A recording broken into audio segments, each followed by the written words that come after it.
I wanted to say something about John's presentation. I loved it, but I'm John's friend.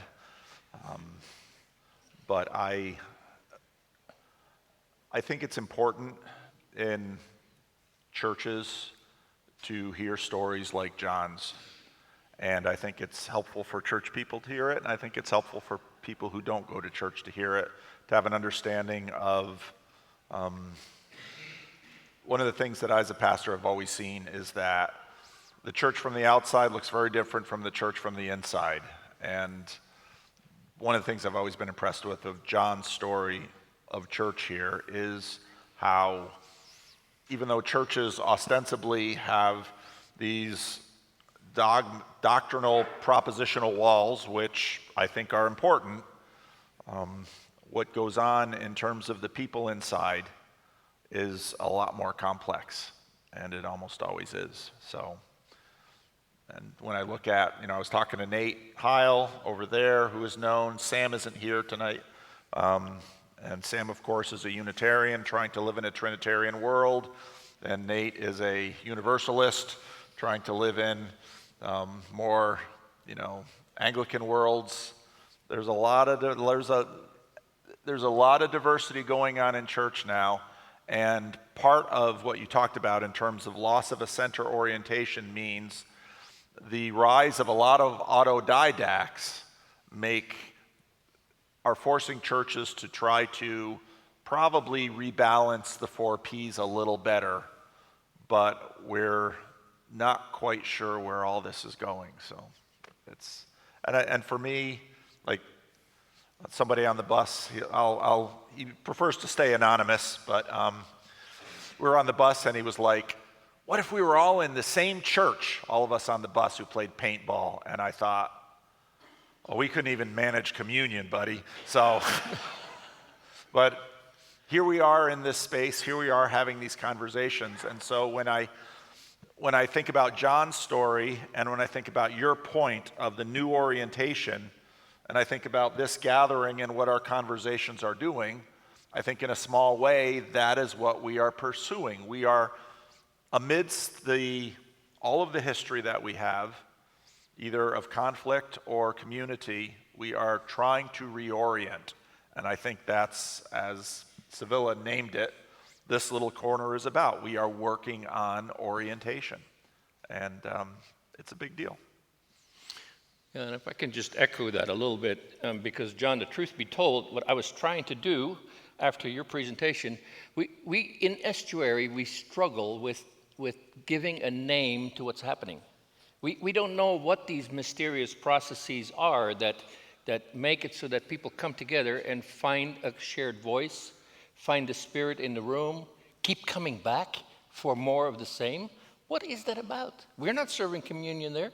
We're not, we're not serving sandwiches even. I mean, Marv brings cookies to our meetup all the time. But so there is a thing happening in an estuary context, and it is apparently it's a lot bigger than what's happening here in my church, because all these estuary leaders are all able to gather other groups of people and have meaningful conversation. Well, that is the shorthand way of saying something is happening. But I am pretty sure that if you were to think about it, you would have some other words for what is actually happening in these circles.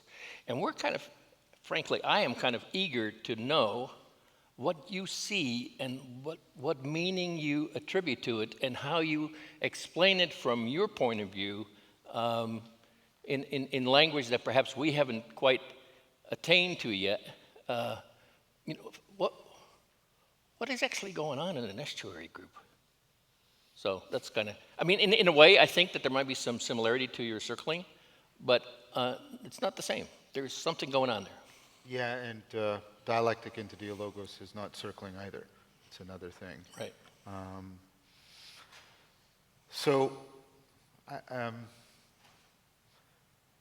I want to be, why do you do this double thing, dialectic? Because I always want to make a distinction between a practice like dialectic, or circling, or empathy circling, or estuary, and dialogos, which is a process that you can participate in. But if you think you can make dialogos, you've misunderstood it and you won't experience it. So that's why I always do, and I think there are families of practices that get people into theologos. So I think my answer would be that what's going on is something like the affordance. Change that mic. Your mic is not doing well.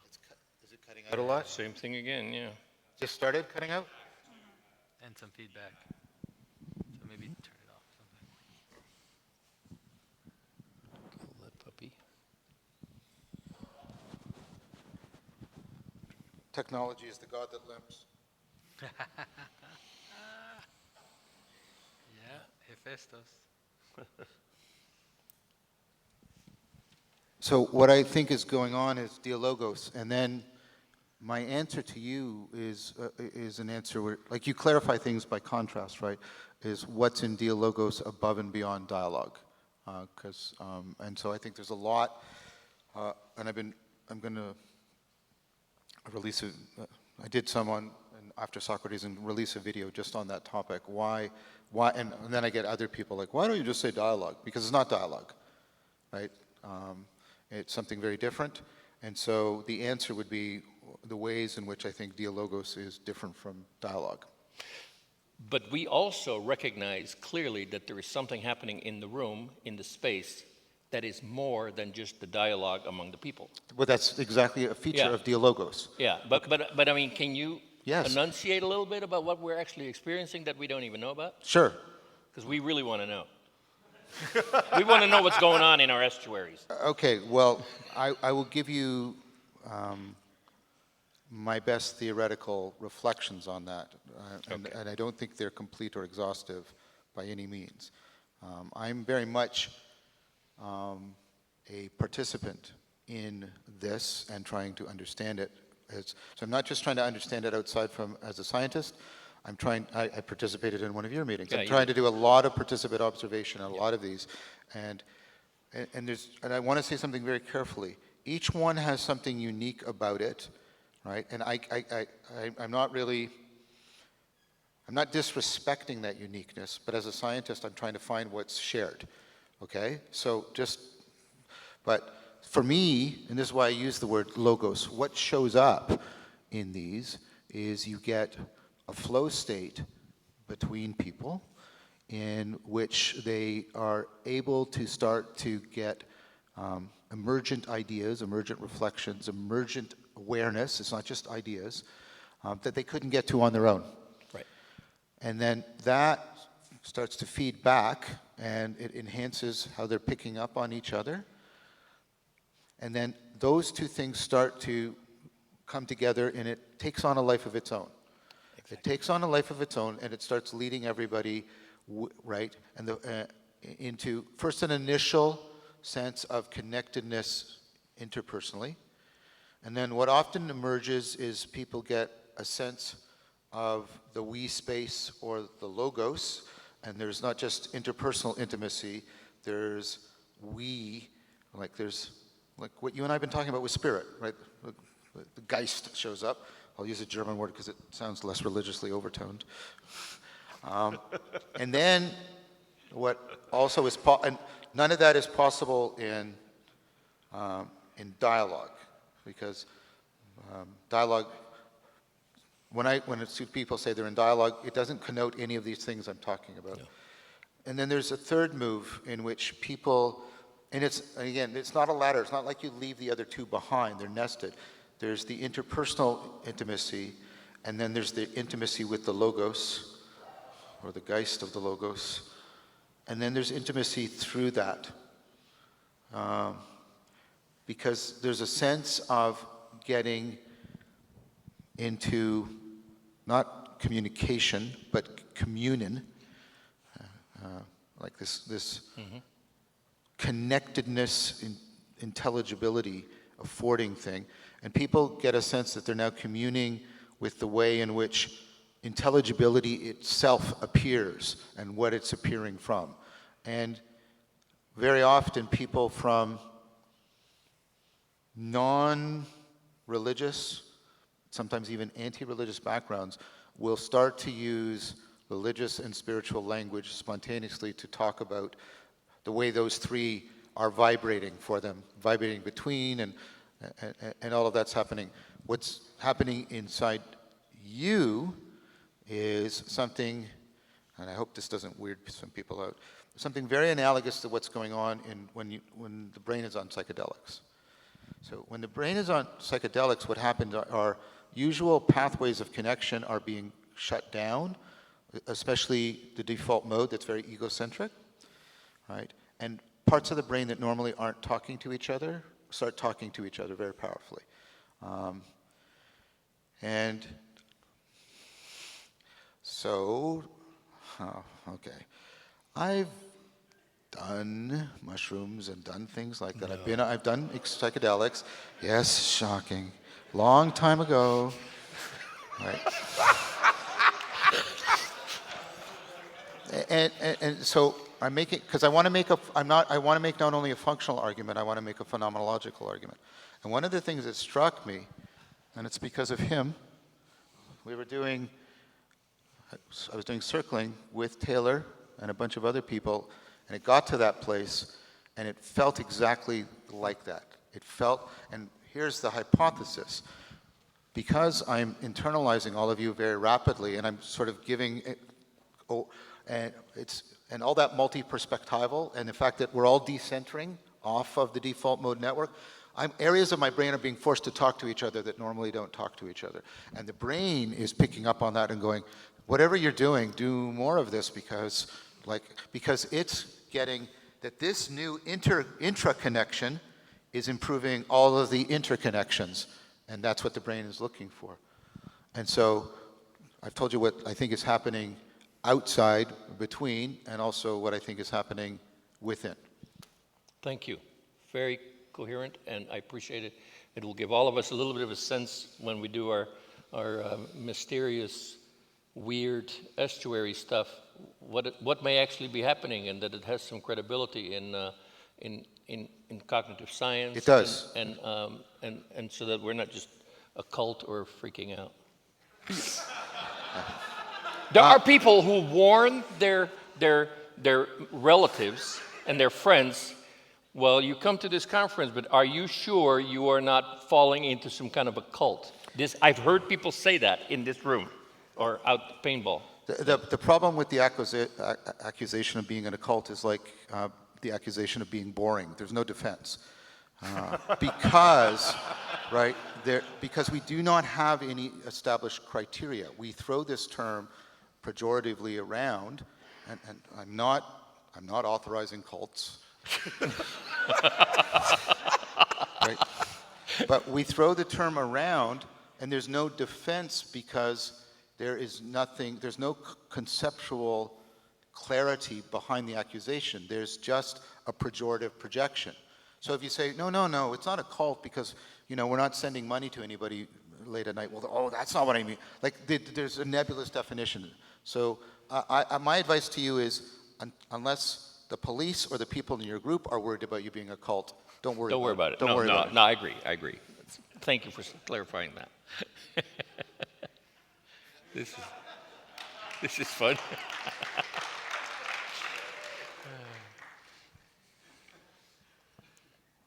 Question or otherwise? Can you comment on the connection between altar and tomb, and how this might relate both to letting go and dying before you die? Who's the question directed to? Everyone. I think you should start. I should start between the altar and tomb. Okay, so one of the things to understand that happened in the Christian tradition, which is very particular, and most people don't understand or don't see, is that in the Jewish tradition, the Holy of Holies is in the West. And so you can understand it like, right, the influence of the East, or the sunlight, or the sunrise, or the glory of God coming up in the East lands in the West. So the Holy of Holies is like a receptacle. It's the seat. It's the seat that receives the glory of God. And outside of so you have the seat that receives the glory of God, and then out in the eastern part, you've got the altar where you burn the sacrifice and you send it up. So you think about it like a trade. I know it sounds horrible for religious people, but you take your stuff, your potential, and then you give it up to God, and then God comes down, and then your congregation becomes the body of God, right? Not the body of God, but becomes it creates the body of Israel, let's say it that way, okay? So that's the thing that happens, that's the thing that happens in the Jewish temple. Now, one of the things that in Christianity, the weird thing that happens is that the sacrifice and the holy place get collapsed into one thing. And that's the mystery of the cross. That's what I was trying to explain. I can't explain it, but I was trying to point to you this morning that in some ways, the surprise that we discover in the incarnation is that like that which is the sacrifice is the place where the world actually comes together. And that's the mystery. And so what happens in Christianity is that it gets flipped. It takes a while before it happens. The early churches in Rome are still Western facing, by the way. So if you go to some of the early churches around the time of Constantine and just a little bit after Theodosius, they're still facing west. So the altar is in the west. And then at some point it flips and we put the holy place in the east where the altar is. And so the holy place, it becomes the altar, the holy place, all of it gets joined together. So, and that's based on the vision in Revelation. So often you hear people say, why are we still doing this old stuff, from the Old Testament? Why do we still have these forms? That's not what's informing the traditional liturgy. It's revelation. It's the eschatological vision which is informing. Because in the eschatological vision, it's the Lamb that's the center. And all the angels, everything is turning around the Lamb that's sacrificed. And so that's why the mysterious aspect of the Holy of Holies in Christianity is that it is both the altar and the holy seat. It's all of that collapsed together, but it does have to do with the mystery of self-sacrifice. So there is a relationship between the altar and the tomb. It's not the only relationship, but there is. And that's why in traditional churches, there's a relic under the tomb, under the altar. That's actually what makes an altar consecrated, is that there's a relic of a person who died, a piece of a dead person, underneath the altar. And it's a ritualization of what mystery that Christianity revealed about the nature of reality. And so some of the things that I talked about this morning, it's hard because you can't talk about everything. You just have to kind of find a line and explain it. But it's a very, very deep part of what Christianity brings together. And it's ritually embodied in the way that the altar and the tomb and all of this symbolism from the Old Testament and Revelation gets collapsed into the Christian hierarchy. So hope that helps to understand. So if you look into, it's called cognitive archaeology. What's interesting, and John Allen talks about this in his book, when you start seeing home, you start seeing the first burials. And burial and home are often overlapping places. And he hypothesizes that the burial is initially understood as the extension of home to these people who are no longer physically present. And that what burial is doing is helping people deal with the grief of having been homed with this individual in a powerful way. So it sounds like maybe that condensation that you're talking about also is tapping into something very primordial, because there's a deep connection there. Because something happens in the Christian tradition also, which is very strange, which is that in the Old Testament and in many other cultures, the dead people go outside. Someone dies, take them out of the camp, you bury them outside of the camp. The Christians try to do that, but they can't do it. People want to bury their dead next to the church. And so even though at first the hierarchy tries to stop it, they can't stop it. When people die, they dig a hole next to the church, put their dead next to the church, and then the tradition of the church cemetery comes from that. But that's a very odd thing. A lot of other traditional societies would never have anything like that, where you don't gather the dead together near the holy place. You bring them outside the city. You find a place outside. But it has to do with that mystery about death and home. This image that I tried to bring up this morning, how Christ's tomb is described as the burial chamber.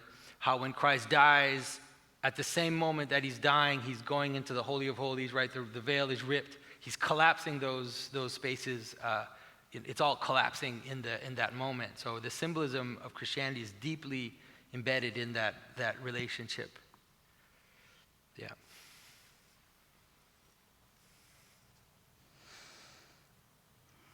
I've got a question for John. I took good notes. I thought your talk was great. Scientific worldview is a worldview where we don't belong. And if we don't belong in it, it's not doing attunement for us. Yes. When we have worldview attunement, we get affordance and a living continuity. It strikes me as interesting, and I've talked about this a lot in previous videos, this idea of when I use dead reckoning, it's a communal sense we have of sort of like the pollsters do with politics, right track, wrong track. I mean, it's the lowest resolution thing possible. And it strikes me that part of what's going on with this attunement and affordance is that, a big piece of orientation, what we're trying to do is through, I think, symbols and rituals, which seem to be, like you said, even though we have ritual drift, we have a sense in which it's sort of a dead reckoning attempt to navigate. Because time, and especially I think since we've had these massive technological changes over the last 200-300 years, which on one point we have a sense of improvement in life. We're, generally speaking, living a little older, eating a little better. It's a tremendously complex question, but it seems through all of this, through the symbolism, through the ritual, and now then the interesting role that science and its wedding to technology have given us. I'd like to hear more about this relationship between science and, let's say, dead reckoning of betterment or loss. Because I think what we tend to see as a society, obviously lately, AI, big anxiety. Is it warranted? Is it not warranted? I mean, this is going to be a major conversation, at least for the next little while. But all of us together are sort of looking at ritual and symbol as these are key for sort of our collective navigation. And science plays a weird part of this because, just as you said, we're not a part of it by design. This is a really good question. And so my typical answer to this takes about 2 hours, and I've given it in a couple of talks. Let me try my best here. So what I mean by we don't belong, there's one way I talk about that is we don't have a scientific explanation of how we generate scientific explanations. That's a scientific issue. But let me move it onto an ontological issue, which is what I've been focusing on more recently. So the scientific worldview, which is not to be acquainted with science, right, has generally pushed towards a flat ontology, which is inverted Neoplatonism. It thought it was nominalism, but it's actually inverted Neoplatonism, where only the bottom level is real, and everything above it is progressive illusion as you get farther and farther away from the bottom. So the problem you get with that is, on what basis do you make the claims about the bottom level? I make it on the basis of science. But science doesn't exist at the bottom level, and the scientists don't exist at the bottom level. If that level of human beings generating theory and argument and making measurements is illusory, then it doesn't actually give you any truth about the bottom level. So you need this level to be as real, and there's mathematical proofs, and if you want more on this argument, I've given 2 talks recently on levels of intelligibility, and this is why I think late Neoplatonism that has reality is simultaneously emerging up and emanating down, and is not flat, is central. Now, to the degree to which we don't pick up on this reorientation of our ontology is the degree to which the vertical dimension that the rituals and symbols are trying to call us to will necessarily fall on deaf ears. Because if there's no way in which our worldview can respectably, right, accommodate, authorize, legitimate the vertical dimension, what is it these symbols are doing? They're just part of an upper level illusion, and whatever they're pointing to is itself, there's nothing there. There's no real call. So I think this is what I meant by, like, when I talk about a worldview reattunement, I mean, the worldview has to change, and we have to change, and we have to get it back. And yes, we need the dead reckoning from the rituals and the symbols, but if you don't have a conformity theory, if you don't, you need an ontologically deep notion of strong transcendence, in which transcendence is not just psychological improvement, but a disclosure of being and a new capacity for knowing that is not possible at a lower level, right?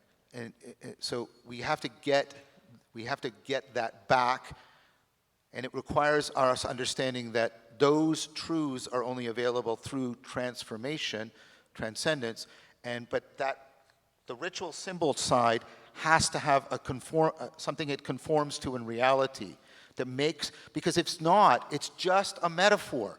It's just a metaphor, and there's no strong transcendence there. There's only a weak transcendence of, well, it's sort of psychologically cleaner for me, or it's more effective, or I can communicate better, and blah, blah, blah, blah, blah, blah. But if you want to say, no, right? There is a level of, there's ontological disclosure, and there's a new kind of knowing that is really being afforded by the ritual and the symbol, and you want to, I think both of you want to say that, then the worldview also has to change. So we and the worldview have to change so a real conformity theory is possible, so that the vertical is real again. So I'm wondering, one of the things that I've noticed in terms of scientism especially is one of the ways to break people's, it's weird, one of the ways to get back the necessity for this is to point out to what extent science has been used as a cover for a kind of skewed religious and symbolic world. And that's been happening for several centuries. You know, like social Darwinism is a great example, where it's like, this isn't a philosophy, right? This is science, or this is just science. You know, the Marxists had a very similar approach, where they said, no, this isn't ideas, this isn't a philosophy, it's just science. But if we can unpack the way in which what they said was science, was actually just a form of religious participation that looks a lot more like what we're describing around the campfire, you can help people see the necessity for that that connection to happen. I think a lot of the things that happened during COVID looked like that, because they would tell us exactly, they said exactly that. They said, follow the science. What the hell does that mean? Follow what? What are we following? Follow the science. What are we following? No, we're not. You can't follow science. And so it was a cover for virtues and values and attunement, ways to attune, and so whether it's effective or not, we created all these weird ritual ways to check on each other, to make sure we're all in the same world, we're all kind of participating in the story, but it was all used with this strange cover of telling us this is just science. We're not. And so this is in ways what I've been saying all along is I don't think the symbolic world ever went away. I think it's still there. It's all there. It's actually just still been happening. And even while we were becoming kind of alienated by scientism, it's still there and happening all the time. And that it's not like the step into reconnecting people to it, like I said, it's as close as a family meal. It's as close to them as helping them understand why they like watching a basketball game. It's like there's things that are so close to us that can click you back into, at least maybe not philosophically for most people, but at least existentially, to a kind of attunement to what it is that why do I do the things I do, and why do I care, and why would it make sense to participate in rituals and in a communal way of being. Does that make sense? I think so. Let me try and see how what you said, I think, connects to what I said. Mm-hmm. You're basically, so what we're waking up to, Porikogsai, is we care about contradictions other than propositional contradictions. And they're just as important. And in fact, a lot of philosophers have been arguing that, especially in the pragmatic tradition, that performative contradiction is a deeper and worse contradiction than propositional contradiction, right? So performative, here's a classic example of a performative contradiction. I am fast asleep right now. I can't be, in order for that statement to be true, I have to be in a state in which I can't make the statement. Mm-hmm. That's a performative contradiction. Right? And I think there has been an ongoing performative contradiction around the flat ontology, which is, look, really basic stuff. If I want to measure something, I need this is Smith's argument, I need an entity at a level above the level I'm measuring. Obviously. Right, and this is, and if you go all the way down Ned blocks, you get down to pure possibility, and then where does actuality come from? Or you get the idea that as you go deeper down, everything becomes indistinguishable, but information, in the technical sense, is based on difference. There's all of this performative contradiction, and I think things like Scientism were a way of trying to, like, Levi-Strauss, and you've got the contradiction, and you try this thing that sort of masks the contradiction. So I think a lot of this was masking performative contradiction with the kind of stuff you're talking about. And I think what you're talking about when you're trying to wake these people up is you're trying to give them a clear instance of a performative contradiction. Yes. That then, but you have to do it right, because they can compartmentalize, because human beings are made, Eichmann, human beings can compartmentalize in extremely powerful ways. Yeah. So you've got to wake them up to a performative contradiction in this that wakes them up to the whole system of performative contradictions. Yeah, some people, it seems like it's, and you've seen those conversations. Some conversations that I've had where it's just impossible, right? Someone standing, someone that I find is very smart and intelligent, telling you, science is the highest value, and just think, like, you can't say that. Like, you're invoking hierarchy, a religious image, into your description of science, and it's like, you could say that, and then it's like, clook. No, but did you just say, did you generate, no, you do this. Did you generate that proposition scientifically? And the answer, if they're honest, is no, I didn't. And if they're dishonest, they'll try in some finagle. And it's clear that they can't make that, there's no scientific process that would lead to that conclusion. Yeah. Because, like, what would you, I ran an experiment on science, and against all the other things, that was the clear independent variable that best explained but it doesn't make any sense. I want to tweak a little bit your answer to me, because I think when I talk about dead reckoning, it's not use of symbols in a sense. So in many ways, part of what happened in the Enlightenment, and I completely agree with you that a lot of other values were getting smuggled through. But the performative contradictions were used in powerful ways by people like Voltaire to sort of take a look at the symbolic world and say, huh, no, not really. Part of the problem was there were other things going on. And when I look at, I mean, obviously part of how I got into this whole thing was what has been called deconstruction, basically people leaving the faith. People generally leave the Christian faith because they bump into a performative contradiction. Yes. And the dissonance is overwhelming, and there needs to be a shift of symbols and identity, and off they go. Part of what we're seeing now, and I think COVID has been a big push for this, is in a sense the unmasking by performative contradiction of a lot of the stuff that you two both have been talking about. That we've adopted a new symbolic world where science is the big symbol, and it's passed out all over the place, and those are arising, and what people have bumped into are many deeper levels of ritual and symbol that in many ways were relegated as incidental or arbitrary, and now are beginning to emerge as, oh, in my dead reckoning, I'm beginning to notice that for a generation or two, many of the rituals and symbols we have been given up have now fully been lost to us. And other things that very much feed into my dead reckoning of wellness are now beginning to slip. Divorce. Many of the things that you list in your symptomology of the meaning crisis. And we begin to notice that, oh, we threw away these things too hastily, but the performative contradiction done by the Enlightenment cannot be undone.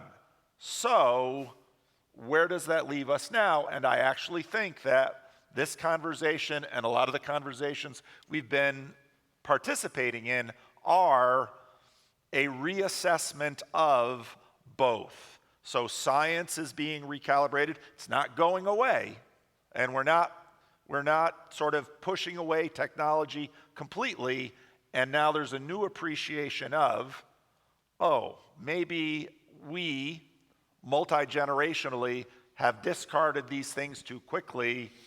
How do we once again have them become deeply formative, not just for me, but for further generations? Yeah, it's almost like we have this project of integrating science and spirituality. Yep. Welcome to our world. On that note, how do people with a diversity of ideas or experiences participate in a single spiritual home? Or is that not possible? How do people with what? A diversity of ideas and experiences participate in a single spiritual home. But it doesn't seem like there's any other way for that, like that. That's the same for a family. It's the same for any group of people that come together with a single purpose, that they all have their own idiosyncrasies. And, that's what, in some ways, what communion is, or what agapic love offers, is the possibility of doing exactly that, of having a way to be together that doesn't abolish my particularity. And I think that, that's in some ways one of the things that ritualization offers, whether it's ritualization of brushing your teeth, or ritualization of a family meal, or ritualization of communion in a church, that it offers the possibility of multiple idiosyncratic things joining together into one, kind of in some ways, how can I say this? Putting together that which we have in common, but then without abolishing that which we don't have in common. There's a limit to that, obviously, right? It's like there's obviously it's a game, it's a dance, and it's true that there are some things which would make you break out of communion as much as your family meal as in a church, but I think that's actually what they're for, right? When you talked about the idea of the campfire or people going out and coming back, that's exactly what's going on there, because the person is picking berries and the person that's hunting the animal are not having at all the same experience. They're having completely different experiences, but because they know that they have this place of communion where they're going to come together and share their multiplicity, then that diversity actually has value. And it was also the case that they had starvation at their door that held them together. And part of what happens in modernity and the affluence it has provided us is those containing pressures, when they're off, now suddenly there needs to be a new level of discipline and ritual that contains without the threat. And also the massive pluralization that globalization provided. But I think it's existential suffering which will lead this change. It won't be, maybe it will at some point be starving, but at least for now, it is existential suffering. And I think that's what we saw during COVID, and that's why a lot of our churches all of a sudden got filled up after COVID of young people, is because that's what it was. They realized that I might not be physically starving, but I'm dying. I need to come together with others, or else I'm not going to make it through this. But there are different ways, I think, of finding that commonality in that you can all go to the same place where there is already a superimposed ritual structure and liturgy, or you can create a space where you look for the mechanisms and the activities and the styles of being that promote mutual respect and tolerance and acceptance of one another. And especially when you're thinking about a family, I'm thinking about how super important it is to be able, for a period of time in the course of the day or the week, to put screens away, to shut off the televisions, put your phones away. And I love your image of gathering around the table. That's a very powerful image for me. But, can you make that a universal rule, or can you make that a kind of a guiding principle for how to restore some kind of connectedness in a family where people are so dispersed or so pulled in different directions by whatever their outside engagement or involvement would be? You mean the screen? I don't think you have to make, the idea that we have to have common attention, that's better than a rule about screens. It's about what the positive aspect. Like if we're sitting at a table together, then we need to be attending to each other. If we're not, then it breaks communion. So whether it's a screen or whether it's anything else, we need common attention. I'd like to bring in a different aspect of home we haven't really talked about yet. And I'm curious how all of you would approach this. But there's two aspects that I haven't seen us touch. One is, what do you do about the other groups of people who have homes that threaten your home? We've all kind of talked about how do you have your own home base? How do you create that community? What does that look like? But what about the fact that there's people that come against you from the outside? That it tends to be a place where there's divergence among people, and that becomes an issue. And what about when you have your own group and there's predators within your group? And how would we maybe think about how we handle those two elements of a spiritual home? The enemy within. John's point today, so John often talks about stealing the culture, inverted Neoplatonism, that's really good. I'm really going to think about that. I think that's a really helpful insight for me to understand some of this long story of modernity. But when I think about how Christians who developed a practice of, in some groups, nonviolence, and how when Christians, in fact, did not have much power within the larger Roman world. This culture as niche construction, and creating a movable reins. I mean, that's, when you talk about stealing the culture, that's what they did. Now, in many ways, this gets very symbolic. Cultures are only formed usually at the cost of blood. And then the question is, whose blood? And in many ways, Christians stole the culture through their own blood, which of course followed their master, who made the move to steal the culture with his own blood. And it's again, part of what I want to continue to make people think now is because I think we have really we've really compressed we're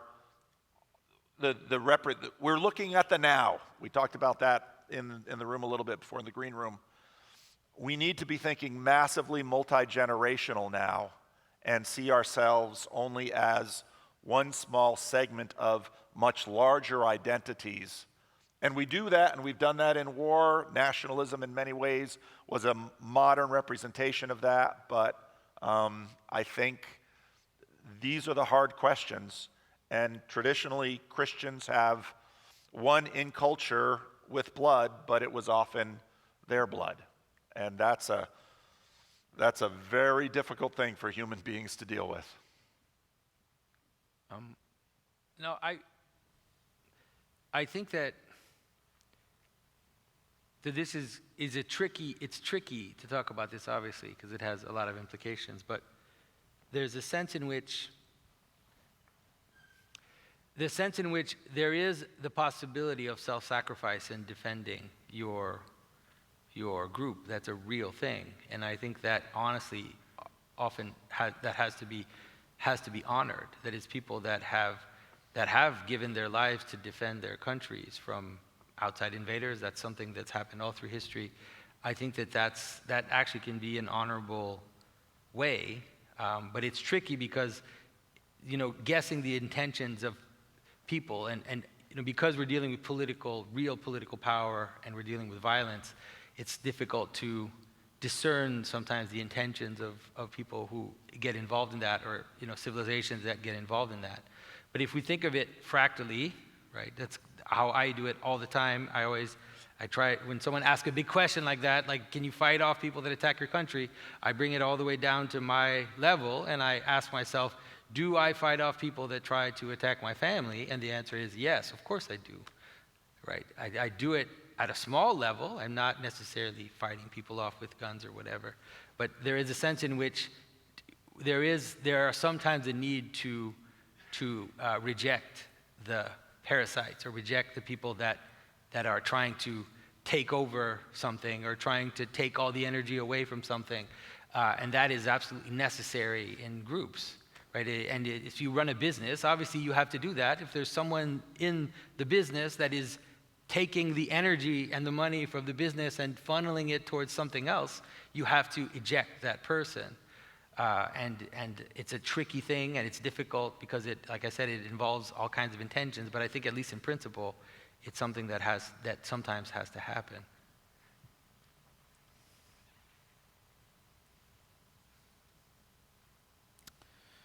Yeah, this the enemies within and the enemies without kind of thing.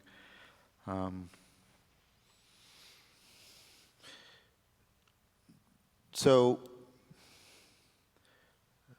we have ways of motivating each other, and that's what it comes down to.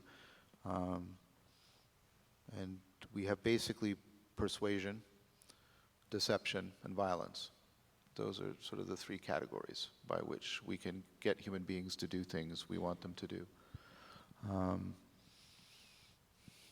It was the Socratic Platonic proposal that we could increase the reach of persuasion, and we could significantly mitigate deception, and that has to be within, self-deception, and without at the same time, or it doesn't work.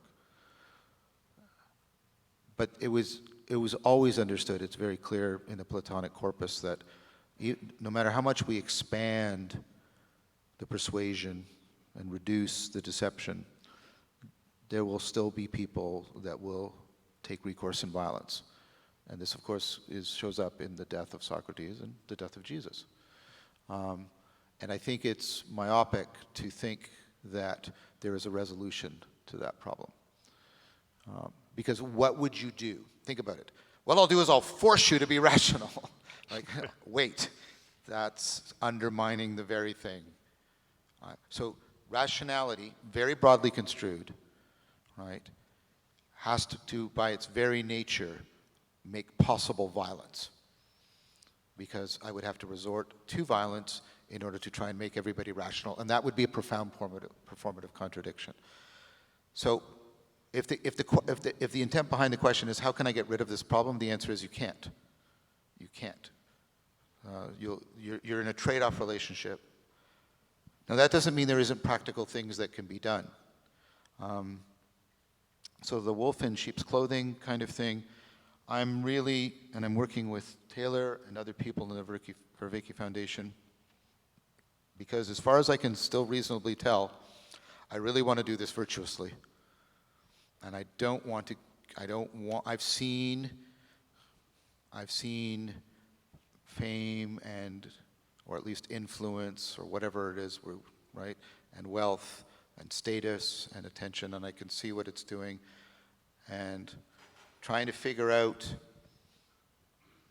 best practices. They're not algorithmic because we can't eradicate deception, we can't eradicate violence, but the best practices, so, and I'm not doing this de novo, I'm paying attention to how other institutions have wrestled with these problems. They're perennial problems because we can't make them go away, but we still have to do something about them.